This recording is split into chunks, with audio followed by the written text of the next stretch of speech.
हा माझा Ratnagiri second blog आहे। तर याच्या अगोदर मी रत्नागिरी फर्स्ट ब्लॉग टाकला आहे। तिथे आम्ही कोणत्या ठिकाणी स्टे केला आहे, तिथलं बजेट सांगितलं आहे, तिथे जेवण कसं आहे ते सांगितलं आहे। तर नक्कीच जाऊन माझा तो पहिला व्हिडिओ रत्नागिरी ब्लॉग फर्स्ट हा व्हिडिओ तुम्ही पहा, तुम्हाला अजून इन्फॉर्मेशन भेटेल चांगल्या प्रकारे। जर तुम्हाला बजेट टूर करायची असेल तर नक्कीच माझे व्हिडिओ बघा आणि व्हिडिओ आवडले तर व्हिडिओला लाईक करा, शेअर करा, सबस्क्राईब करायला अजिबात विसरू नका। तर आता आपण चाललोय मॅजिक गार्डनला, मॅजिक गार्डन बघण्यासाठी आणि त्याच्यानंतर आपण प्राचीन कोकण ही बघणार आहोत आणि प्राचीन कोकण नंतर आपण गणपतीपुळे आणि आफ्टर सगळ्यात शेवटी आपण बीच बघणार आहोत। तर चला मी मज्जा करेल, तुम्ही पण माझ्यासोबत मज्जा करा। बघूया आता मॅनेजमेंट कशी होते। एक दिवस आहे आपल्याकडे, या 4 गोष्टी आपल्याला कव्हरअप करायच्या आहेत। तर बघूया कसं काय होतंय ते। तर चला माझ्यासोबत, आम्ही चाललो।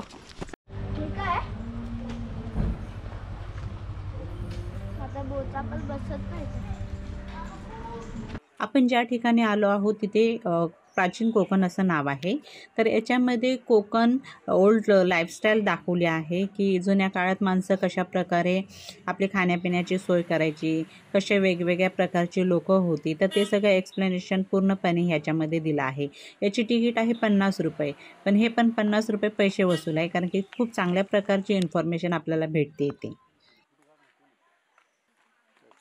धनगर है धनगारी शब्द का मराठी अर्थ है जिसके पास बहुत धन संपत्ति हो।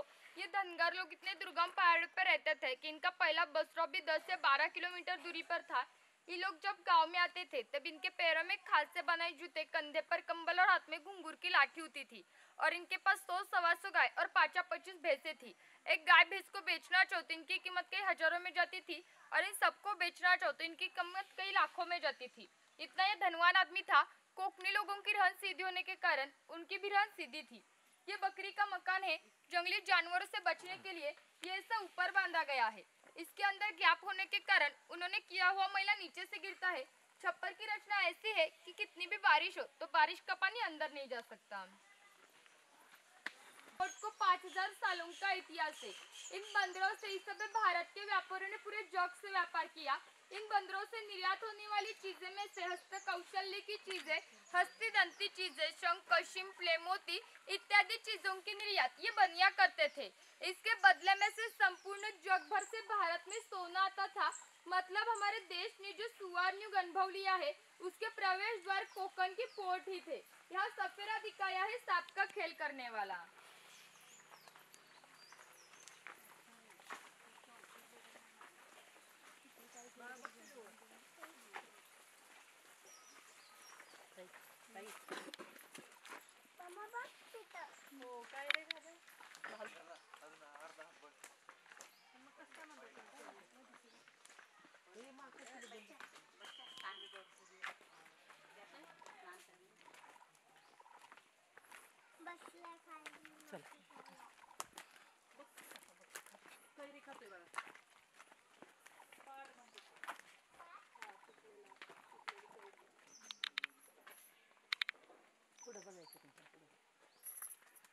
किसान है, इसकी घास की झोपड़ी और इसके कम कपड़ों पर मत जाइए।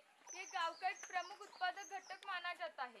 गांव के 12 बलूतेदार मुखिया और राजा इनको अनाज देने का काम ये किसान करता था। ये जो चूल्हा है उसे कोकणी भाषा में तिरसा कहा जाता है। यह हमेशा के लिए जलता रखा जाता था क्योंकि पहले लाइटर और माचिस नहीं थी। जब किसान की बीवी को खाना बनाना हो तो इसमें से 2 शोले लेकर रसोई घर के चूल्हा जला देती थी। जब ये चूल्हा बुझ गया तो घर में तो चकमक के पत्थर रहते थे, वो एक दूसरे पर घिसट कर आग जलाई जाती थी। ये किसान की बीवी है, वो किसान की लड़की है। ये उछल है, पहला इसका इस्तेमाल कपड़े सुखाने के लिए किया जाता था। ये खोइनी है, इसका इस्तेमाल मछलियाँ पकड़ने के लिए किया जाता है। वहाँ कोकण का त्योहार गौरी गणेश जी दिखाए हैं।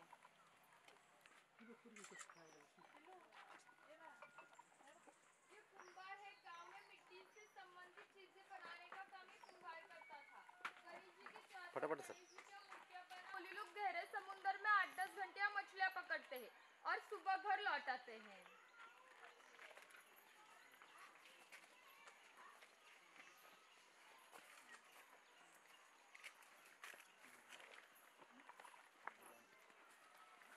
ये नाभिक है। पहले कोकण में पाटा सिस्टम थी, यानी कि सुतार लोहार कासा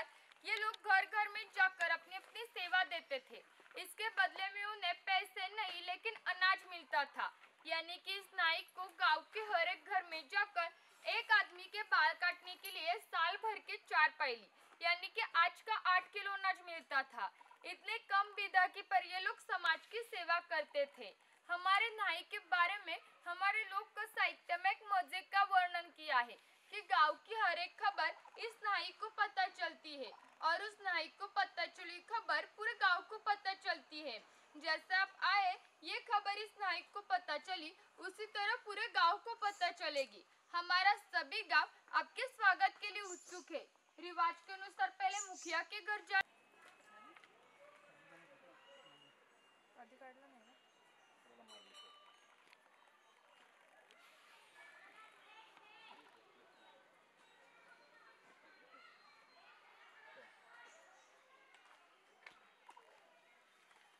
है। कत्था बनाने के लिए इस पेड़ को पूरा काटा जाता है। इसके अंदर जो लाल रंग वाला हिस्सा होता है उसे छोटे छोटे पीस करके पहले 4 मटकों में पानी के साथ उबाला जाता है। पहले 4 मटकों में उबालने के बाद 5वें मटके में विशेष घंटों में उबाला जाता है। बाद में छाया में सुखाया जाता है। सर्वसाधारण 3-4 महीने लगते हैं कत्था बनाने के लिए। पानी बहता था उसी जगह बंधारा बांधकर छोटे से नाले से गांव के हर एक घर में पानी पहुंचाया जाता था। ग्राम देवता के बाद पनगट्टे एकमात्र स्थान है, वहाँ गांव के सभी लोग इकट्ठा हो जाते थे। औरतें पानी भरने के लिए और कपड़े धोने के लिए आती थी। छोटे बच्चे स्नान करने के लिए और मछलियां पकड़ने के लिए आते थे। यानी कि हमारा कोकनी जीवन का सहारा ये हमारा पनगट ही था।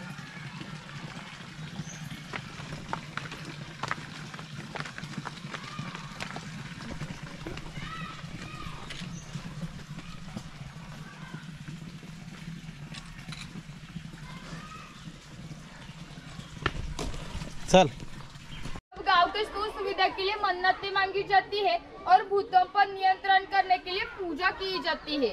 और ये वीरगल है वीर लोगों का प्रतीक चिन्ह।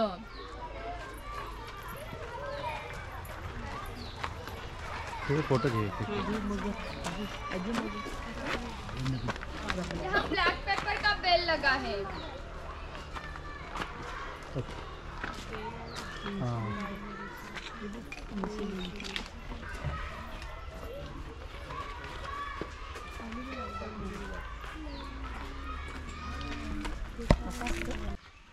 ये ग्राम देवता का मंदिर है। पहले धार्मिक संस्था गांव नियंत्रित करती थी। गांव में किसी 2 व्यक्ति में झगड़े हुए तो गांव के सभी लोग यहाँ इकट्ठा हो जाते थे और गांव के मुखिया उनके सामने न्यायदान का काम करते थे। और एक महत्व की विशेषता ये है कि संसार में ऐसी प्रथा है कि हर एक जाति धर्म के लोग अपने अपने मंदिर मस्जिद चर्च में जाकर भगवान का दर्शन देते हैं। हम कोकनी लोग भी साल भर भगवान के पास जाकर भगवान का दर्शन लेते हैं। लेकिन हमारे यहाँ जब सन शिमगा यानी होली का त्योहार मनाया जाता है तब इस भगवान को इस पालकी में बिठाकर गांव के हर एक घर में ले जाया जाता है। यानी कि कोकनी लोग और भगवान इनका नाता इतना नजदीक का है कि हमारा एक दूसरे के पास आना जाना रहता है। इस देवी का नाम वाघजाई है। यह हमने जानबूझ कर रखा है क्योंकि जिस जंगल में वाघ पाए जाते हैं वो जंगल समृद्ध माना जाता है। 500 साल पहले कोकण का जंगल भी ऐसा ही समृद्ध था और हमारे भावों विश्वामियों से भगवान का स्थान है। हम कोकनी लोग वर्ड पीपल सांप इनकी पूजा करते हैं यानी कि हम निसर्ग पूजक कहलाते हैं। इसलिए हमारे देवी का नाम भी प्रकृति से संबंधित ऐसा वाघजाई रखा है। महत्वपूर्ण घटना बताते हैं जो 500 साल पहले घटी थी। यहाँ से 80 किलोमीटर दूरी पर मार्लेश्वर नाम का भगवान शंकर जी का मंदिर है। वहाँ एक पहाड़ी पर एक गुफा है। उस गुफा में एक शिवलिंग है और वहाँ की विशेषता ये है कि वहाँ अभी भी जीवित सांप पाए जाते हैं। ये भगवान पहले गांव में रहते थे। उन गांव में लोगों का व्यवहार उन्हें पसंद नहीं था। उन्होंने गांव छोड़ने का निर्णय लिया। मकर संक्रांति के पहले दिन उन्होंने गांव छोड़ दिया। गांव के बाहर चर्मकार का मकान था। ये चर्मकार गरीब था परंतु श्रद्धालु और नीतिवान था। भगवान शंकर जी ने किसी भी प्रकार का जाति भेद नहीं मानते उसे मशाल दिखाने के लिए विनंती की। चर्मकार ने भी अतिथि देवो भव समझकर उसे मशाल दिखाने के लिए बाहर निकले और अब जहाँ मार्लेश्वर है वहाँ जाकर उन्होंने अपना असली रूप प्रकट किया और उसे दर्शन दिया और कहा मैं इस गुफा में ही रहूंगा। इस घटना को 500 साल हो गई परंतु हर संक्रांत को भगवान शंकर जी की पालकी मूल गांव से निकलती है। उसे मशाल दिखाने का काम चर्मकार का वंशज है वही करते हैं। यानी कि मार्लेश्वर ऐसा स्थान है वह किसी किसी भी प्रकार का जातिभेद नहीं मानते। आप अगर श्रद्धा ये चूड़ी वाला है। पुराने रीति के अनुसार 12 बलूतेदार घर घर में जाकर अपनी अपनी सेवा देते थे। ये चूड़ी वाला इस लड़की के घर आया है। पहले लड़की की शादी 8-10 साल में हो जाती थी, तब तक ये चूड़ी वाला उसे बिना मूल्य चूड़ी चढ़ाता था। जब इस लड़की की शादी हो जाती थी, तब इस लड़की के पिताजी उस चूड़ी वाले को एक छोटा सा सोने का गहना देते थे। उतनी उसकी बिदागी थी और 12 बलूतेदार अपना घाटा मुनाफे का विचार न करते हुए सिर्फ अपनी ये मुखिया है राजा के गांव का पहला प्रतिनिधि यानी मुखिया। धार्मिक और राजकीय संदर्भ में पहला मुखिया का सम्मान था। गांव में न्यायदान करना, कानून और सुव्यवस्था संभालना, टैक्स कलेक्ट करना ये काम मुखिया करते थे। ये मुखिया की बीवी है। पहले कोकनी औरतें सुंदर और शूर थी, लेकिन उन्हें स्वतंत्रता नहीं थी। माझघर की दरवाजे की चौखट उनके लिए मर्यादा थी। ये मुखिया के 2 बच्चे हैं। वो हमारा परंपरागत चलता यह खेल चौपट खेल रहे। ये खेल महाभारत में धर्मराज और दुर्योधन इनके बीच द्यूत नाम से खेला गया था। हस्तिदंती फांसे लेकर ये खेल खेला जाता है। खेलने वाले कुशल हो तो ये खेल 1 से 2 रात तक चलता था। इतना ही मजे का खेल है। मकान की रचना देखिए। मुखिया जिस ऊंचाई पर बैठे उसे ऊटी कहा जाता है। गांव के मान्यवर लोग ऊटी पर बैठते थे। सामने है उसे पड़वी कहा जाता है। गांव के सर्व सामान्य लोग पड़वी पर बैठते थे। यह है रसोई घर, यह है भगवान का घर। मुखिया के पीछे है उसे माझघर कहा जाता है, यानी कि पहले का बेडरूम। छप्पर की रचना अंदर से देखिए। ऊपर छोटा छप्पर है, बीच में गैप, नीचे बड़ा छप्पर है। पहले कोकन में बहुत गर्मी थी। इस गैप में से गर्मी हवा बाहर आती थी। बाहर की ठंडी हवा अंदर जाती थी। इससे अंदर का वातावरण हमेशा के लिए ठंडा रहता था। घर के सामने बड़ा आंगन है। आंगन में तुलसी वृंदावन है। यहाँ कुछ सरोते दिखाए, सुपारी काटने के लिए होते हैं वो।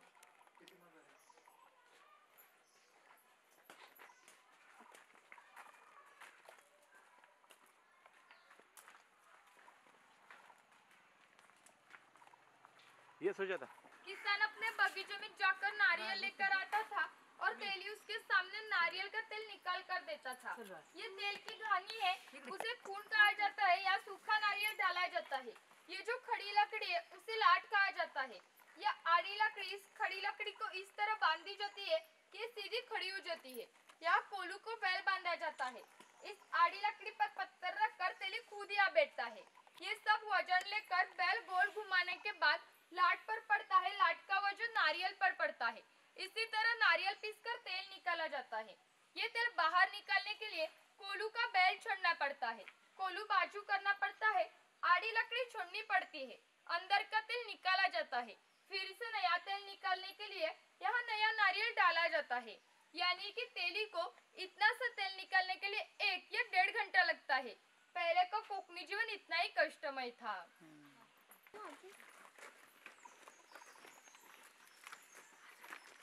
चल बम्बू से चीजें बनाना। ये सूप है, ये फूलों की टोकरी है, ये रोली है। इसका इस्तेमाल अनाज रखने के लिए किया जाता है और धार्मिक महत्व भी है। हमारे यहाँ जब शुभ कार्य होता है तब घर की कुंवारी लड़की इस रोली में दिया रखकर खड़ी हो जाती है। ये दिया शुभ कार्य होने से पहले बुझ गया तो अशुभ माना जाता है। अभी भी किसी की भी शादी बम्बई में हो तो बम्बई में सभी चीजें मिलती है, लेकिन रोली के लिए उसे गाँव आना पड़ता है।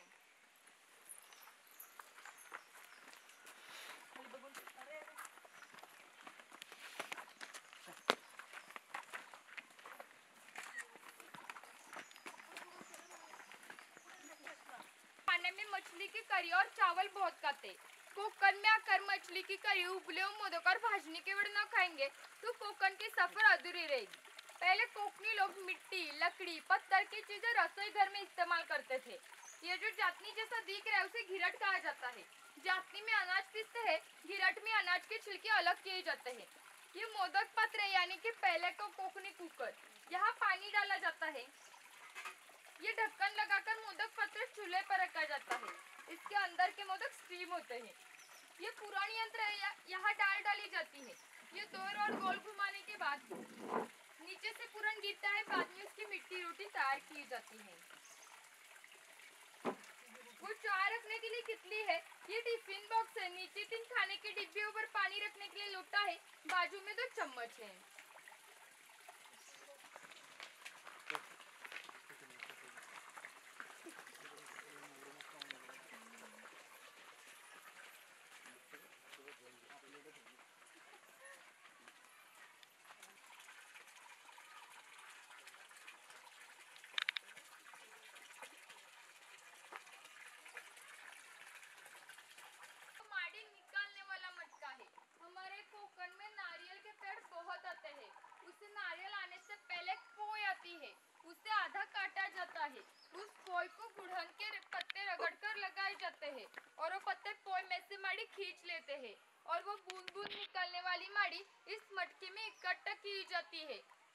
अनुसार 12 बलूतेदार नष्ट हो गए, लेकिन माड़ी निकालने का व्यवसाय अभी भी चल रहा है।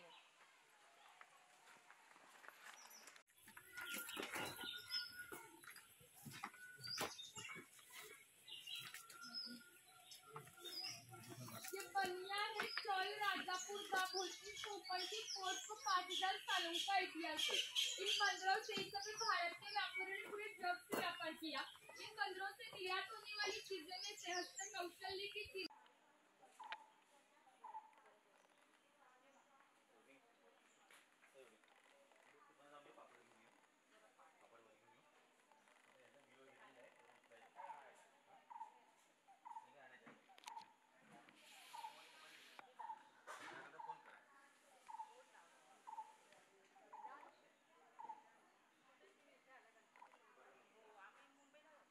व्यवसाय करते थे।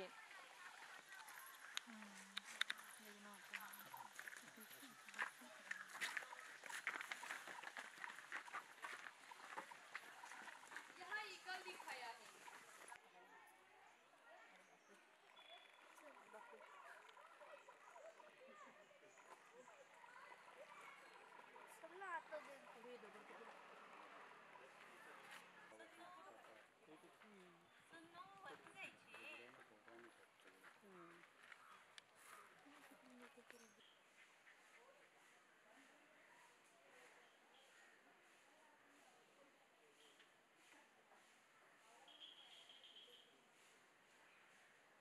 चलिए खाली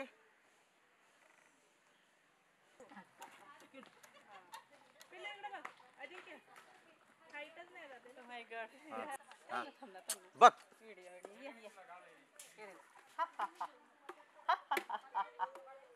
तसं नको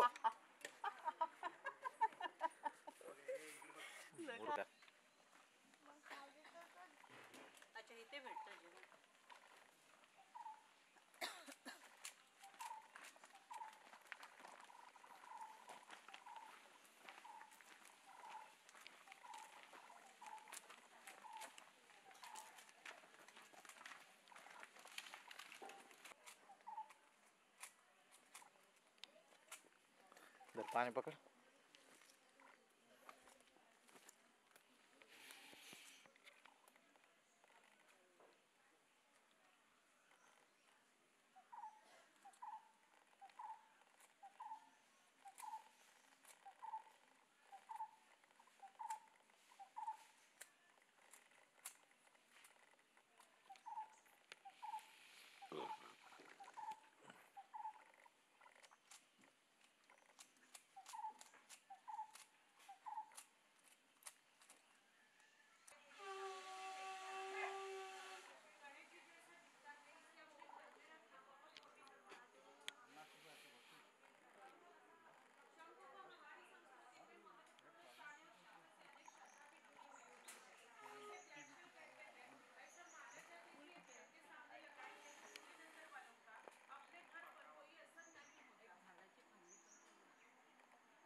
त्यातून पण वेळ काढून मी माझी रील्स तयार केली.